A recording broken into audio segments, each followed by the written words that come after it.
Kami sadar bahwa musim pasti selalu berganti. Tidak selamanya hidup adalah air mata. Namun tidak selamanya hidup juga adalah sukacita, kesenangan. Tetapi hidup sesungguhnya adalah realita hidup berjalan bersama Tuhan. Hari ini kami masih mau belajar tentang seputar salib bagian yang ketiga, pelajaran lanjutan dari 2 kali khotbah yang kami telah dengar. Dan kami rindu agar umat Tuhan semakin mengerti betapa pengorbanan Kristus di atas kayu salib bukanlah murah, namun harga yang sangat mahal Tuhan bayar, yaitu nyawanya sendiri, demi kami mendapatkan kehidupan kekal. Mari Tuhan Roh Kudus pimpin kami semua, sehingga baik hamba-Mu yang sampaikan firman-Mu ataupun umat Tuhan yang mendengarkan sabda-Mu, kami semua ada dalam tuntunan Roh Kudus. Di dalam nama Tuhan Yesus kami telah berdoa. Amin. Silakan duduk kembali para pelayan muda.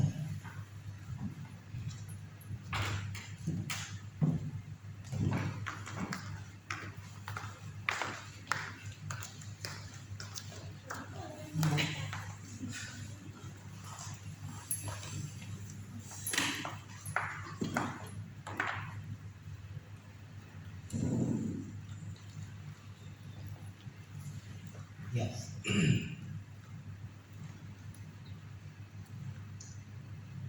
Bapak Ibu dikasih Tuhan, saya masih akan melanjutkan seputar salib bagian yang ketiga. Kalau 2 minggu yang lalu saya berbicara tentang reaksi dari orang-orang di sekeliling salib, kemudian reaksi dari mereka yang menjadi saksi nyata atas penyaliban Tuhan Yesus.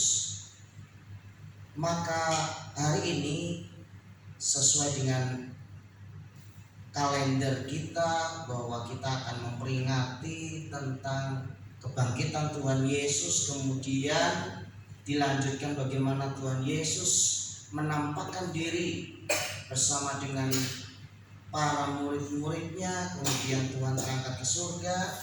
Dan mari kita akan melihat bagaimana respon dari para murid manakala mereka menyaksikan bahwa Mesias,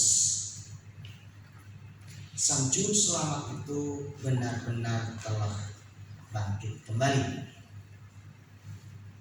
Mari kita akan melihat di dalam Injil Lukas pasalnya ke-24.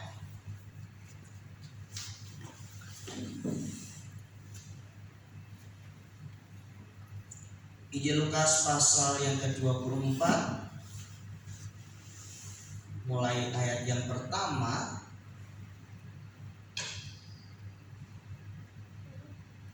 Tetapi pagi-pagi benar pada hari pertama minggu itu mereka pergi ke kubur membawa rempah-rempah yang telah disediakan mereka.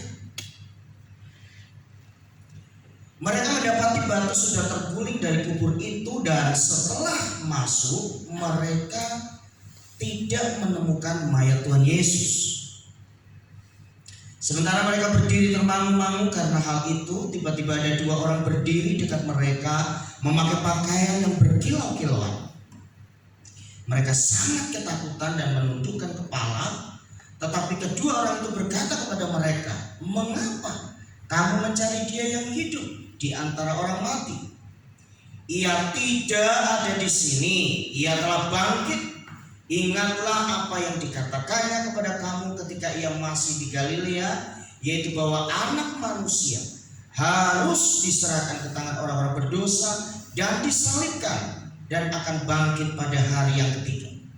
Maka teringatlah mereka akan perkataan Yesus itu, dan setelah mereka kembali dari kubur, mereka menceritakan semuanya itu kepada ke-11 murid dan kepada semua saudara yang lain. Perempuan-perempuan itu ialah Maria dari Magdala, dan Yohana, dan Maria ibu Yakobus, dan perempuan-perempuan lain juga yang bersama-sama dengan mereka memberitahukannya kepada rasul-rasul. Tetapi bagi mereka perkataan-perkataan itu seakan-akan omong kosong, dan mereka tidak percaya kepada perempuan-perempuan itu. Sungguh pun demikian, Petrus bangun lalu cepat-cepat pergi ke kubur itu. Ketika ia menjenguk ke dalam, ia melihat hanya kain kapan saja. Lalu ia pergi dan bertanya dalam hatinya apa yang kiranya telah terjadi. Saya akan mengulang secara singkat seputar salib bagian yang kedua. Bagaimana mungkin para murid yang bersama-sama dengan Tuhan Yesus selama kurang lebih 3,5 tahun mereka menyaksikan berbagai mujizat yang dikerjakan oleh Tuhan di depan mata mereka. Bagaimana mungkin para rasul yang selalu duduk di bawah kaki Yesus bersama-sama dengan sang guru, mendengar setiap ajaran-ajaran yang sang guru sampaikan, namun ketika mereka mendapatkan kabar bahwa kubur Yesus telah kosong, mereka berkata di ayat yang ke-11 Lukas pasal 24, tetapi bagi mereka, siapakah kata mereka di sini? Mereka itu ada di ayat yang kedua, ayat yang ke-10, yaitu para rasul. Tetapi bagi mereka perkataan-perkataan itu seakan-akan omong kosong, dan mereka tidak percaya kepada perempuan-perempuan itu. Saudara dikasih Tuhan, kenapa hal ini sampai terjadi? Sesuatu yang sangat ironis, sesuatu yang sangat-sangat disesalkan, sesuatu yang seolah-olah mana mungkin hal ini bisa terjadi, tapi kenyataannya demikian. Bapak Ibu dikasih Tuhan, bahwa kenapa para murid, para rasul, mereka yang selalu bersama-sama dengan Yesus, seolah-olah mereka benar-benar lupa dengan pesan yang disampaikan oleh sang guru sebelum Tuhan Yesus disalibkan, bahwa nanti ketika Tuhan Yesus mati hari yang ketiga, maka Tuhan akan bangkit. Saya sudah menjelaskan itu 2 minggu yang lalu. Jawabannya adalah karena hati mereka sedang kecewa, hati mereka sedang gundah gulana. Mereka sedang mengalami apa yang disebut ketidakpastian akan masa depan. Bapak Ibu dikasih Tuhan, saya tidak akan berlama-lama untuk mengulangi bagian yang kedua, namun saya akan menyampaikan inti dari pesan bahwa kecewa itu wajar. Sama-sama katakan, kecewa itu wajar. 1, 2, 3. Kecewa itu wajar. Tapi menjadi tidak wajar jika kita terus hidup dalam kekecewaan. Nah, para murid memang kecewa karena mereka berharap untuk senantiasa bersama-sama dengan sang guru. Para pengikut Tuhan Yesus kecewa karena mereka berharap Yesuslah yang akan menjadi Mesias buat mereka, yang akan membebaskan mereka dari penjajah pada waktu itu. Namun kenyataannya Tuhan Yesus justru mati di atas kayu. Namun rencana Tuhan tetap jalan sekalipun para murid dalam kekecewaan.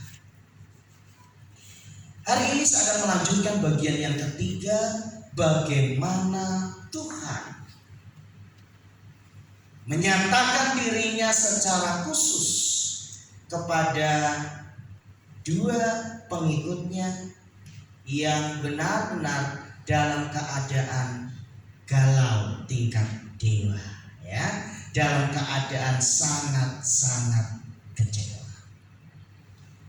Nah, Bapak Ibu yang dikasih Tuhan, kabar sukacita seputar salib bagian yang ketiga, bahwa Tuhan hadir di saat tidak seorang pun datang kepada kita.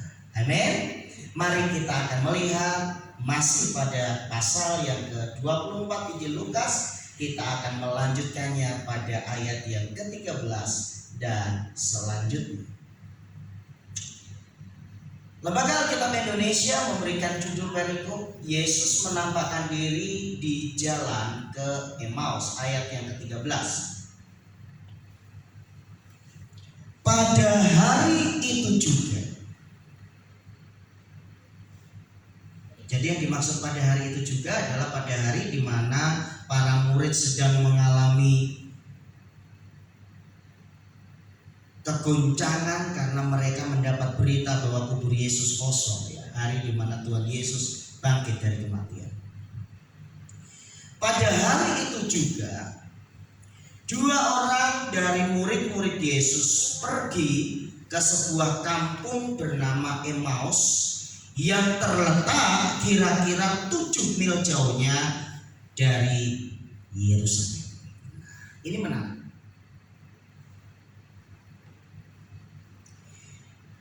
Tuhan itu sudah berpesan kepada para murid untuk mereka itu jangan tinggalkan Yerusalem. Kenapa? Karena nanti di Yerusalem akan terjadi peristiwa yang sangat luar biasa. Apa? Bapak Ibu tahu peristiwa apa?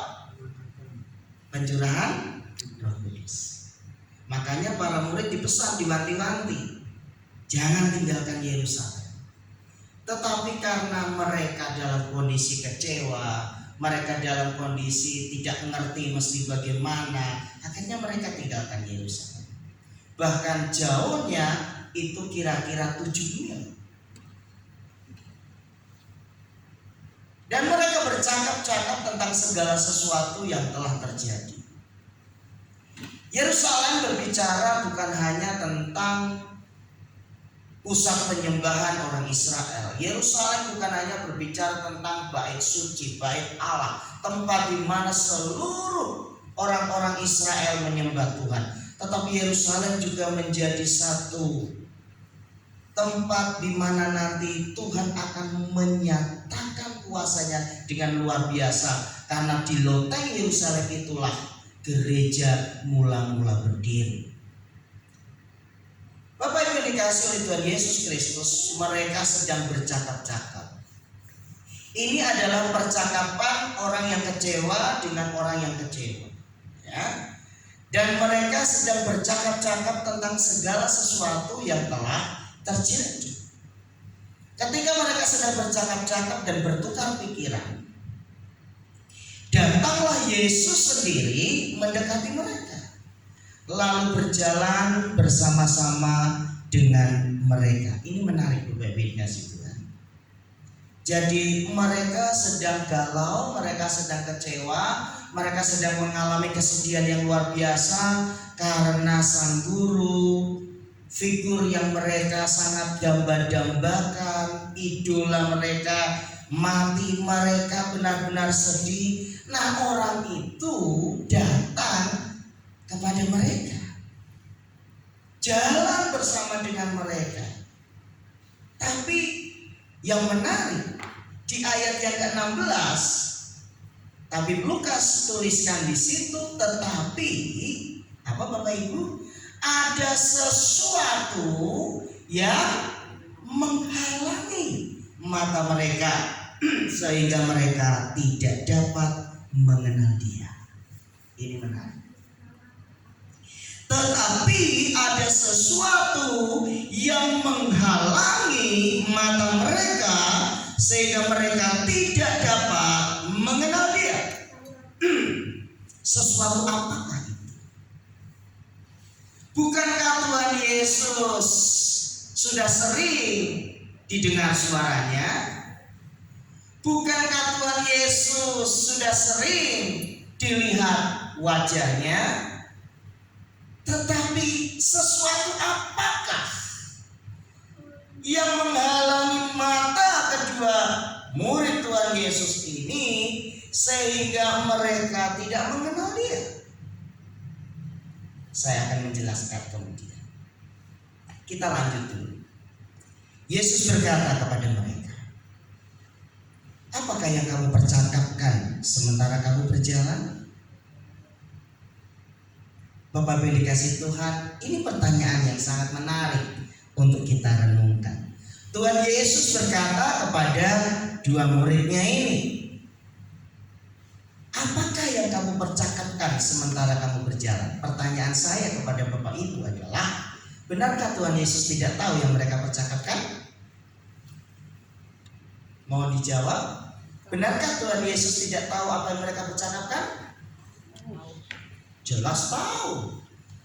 Bukan hanya Tuhan tahu karena Tuhan Maha tahu, tetapi kalau Bapak Ibu tadi membaca di ayat sebelumnya, ayat yang ke-15, Yesus sendiri mendekati mereka, berjalan bersama-sama dengan mereka. Artinya adalah Yesus tahu apa yang mereka sedang percakapkan. Tetapi kenapa Tuhan Yesus bertanya, apakah yang kamu percakapkan sementara kamu berjalan?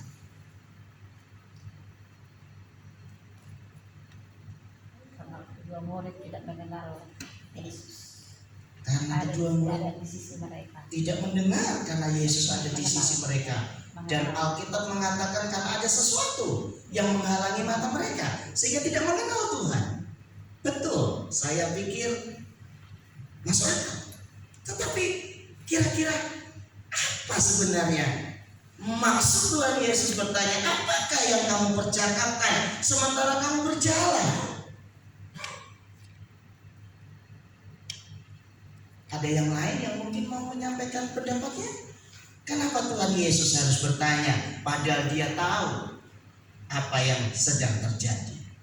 Ini sama juga ketika Adam dan Hawa jatuh ke dalam dosa, lalu Tuhan bertanya, Adam, di manakah engkau? Bukan berarti Tuhan tidak tahu Adam sedang bersembunyi, tetapi Tuhan sedang menunjukkan jati diri mereka saat itu, bahwa mereka sudah tidak lagi manusia yang suci karena mereka sudah makan buah pengetahuan yang baik dan yang jahat.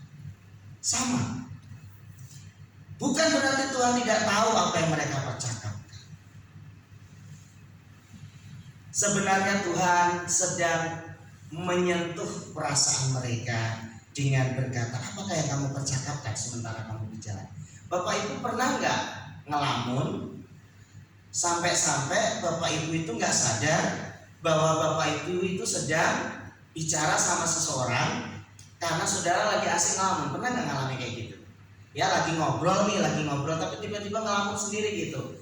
Terus ditepuk sama entah istrinya entah suaminya, "Pi, Pak," apalagi panggilannya saya atau apa gitu ya. Iya, maaf. Lagi banyak pikiran. Pernah nggak kayak gitu? Nah kira-kira kayak gitulah kejadiannya. Jadi Tuhan sebenarnya hendak mengembalikan mereka pada keyakinan mereka yang semula, bahwa sebenarnya ada janji yang mereka sudah dengar berulang kali, bahwa Yesus itu pasti bangkit. Nah nanti akan saya jelaskan di berikutnya sesuatu apakah yang sebenarnya menghalangi mata mereka. Maka berhentilah mereka dengan muka murah. Seorang dari mereka namanya Kleopas menjawabnya, adakah engkau satu-satunya orang asing di Yerusalem yang tidak tahu apa yang terjadi di situ pada hari belakangan ini? Ini kan menarik Bapak Ibu. Sampai Tuhan ngomong, kamu ngomong apa sih? Gitu aja. Ini masih belum ngeh loh Kleopas. Ada penafsir mengatakan bahwa ini adalah Kleopas dan istrinya. Ada penafsir yang lain mengatakan ini Kleopas dan teman yang lain. Tetapi yang pasti yang disebutkan di sini adalah Kleopas dan satu orang yang menemani dia, ya. Nah, Yesus bilang lagi, katanya kepada mereka, apakah itu? Jawab mereka, apa yang terjadi dengan Yesus orang Nazaret. Nah, kemudian unek-unek dari Kleopas dan temannya ini mulai disampaikan kepada Tuhan Yesus. Yuk kita lihat apa unek-uneknya. Apa yang terjadi dengan Yesus orang Nazaret? Dia adalah apa Bapak Ibu? Seorang nabi. Seorang nabi yang berkuasa dalam pekerjaan dan perkataan di hadapan Allah dan di depan seluruh bangsa kami. Jadi level dari Kleopas menganggap Yesus hanya sebagai seorang Nabi. padahal ada nabi-nabi yang lain nggak sebelum Yesus menurut Kleopas ini? Ada nggak? Oh, banyak. Mereka punya banyak nabi. Mereka mengenal banyak nabi yang hebat-hebat. Nanti kita akan melihat bahwa perjumpaan dengan Yesus kemudian membuat pemahamannya tentang siapa Yesus juga akan dibenahi. Tetapi imam-imam kepala dan pemimpin-pemimpin kami telah menyerahkan dia untuk dihukum mati dan mereka telah menyalibkannya. Yang pertama, mereka curhat. Mereka kehilangan seorang nabi yang berkuasa. Kita lihat curhat berikutnya. Ayat 21. Padahal kami dahulu mengharapkan apa? 1, 2, 3 bahwa dialah yang datang untuk membebaskan bangsa Israel. Curhat berikutnya adalah bahwa mereka kecewa. Mereka menginginkan Yesus menjadi pembebas secara fisik dari penjajah. Tetapi sementara itu telah lewat 3 hari sejak semuanya itu terjadi. Perhatikan, ini makin menarik. Ayat 22. Tetapi beberapa perempuan dari kalangan kami telah mengejutkan kami. Pagi-pagi buta mereka telah pergi ke kubur dan tidak menemukan mayatnya. Lalu mereka datang dengan berita bahwa telah kelihatan kepada mereka malaikat-malaikat yang mengatakan bahwa ia hidup. Dan beberapa teman kami telah pergi ke kubur itu dan mendapati bahwa memang benar yang dikatakan perempuan-perempuan itu, tetapi dia tidak mereka lihat. Saya mau bertanya, ketika mereka dengar berita itu, Kleopas dan temannya ini percaya nggak dengan berita itu, Bapak Ibu? Saya ulangi, ketika mereka mendengar berita itu, mereka percaya nggak dengan berita itu? Tidak percaya. Tidak percaya. Kalau mereka percaya, mereka tidak mungkin meninggalkan Yerusalem. Tetapi mereka justru pergi menjauh dari Yerusalem. Jadi mereka curhat. Ya.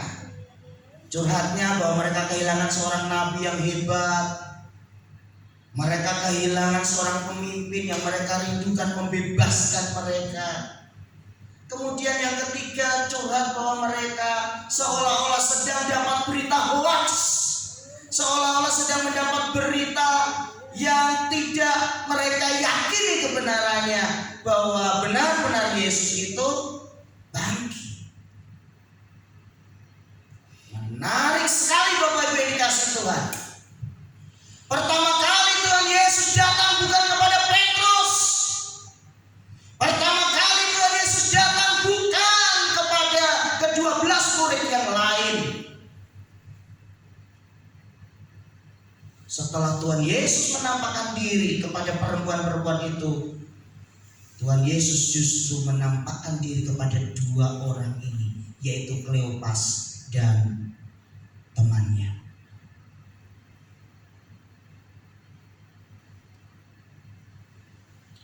Apakah Kleopas ini begitu spesial?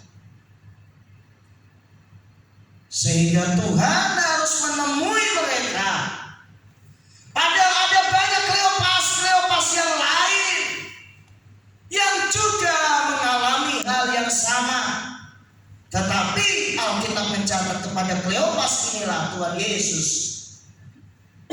menunjukkan dirinya. Nanti kita akan melihat jawabannya.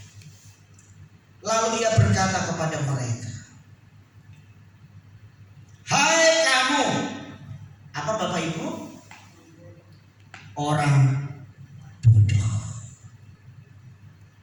Betapa lambannya hatimu, sehingga kamu tidak percaya segala sesuatu yang telah dikatakan para nabi. Bukankah Mesias harus menderita semuanya itu untuk masuk ke dalam kemuliaannya?"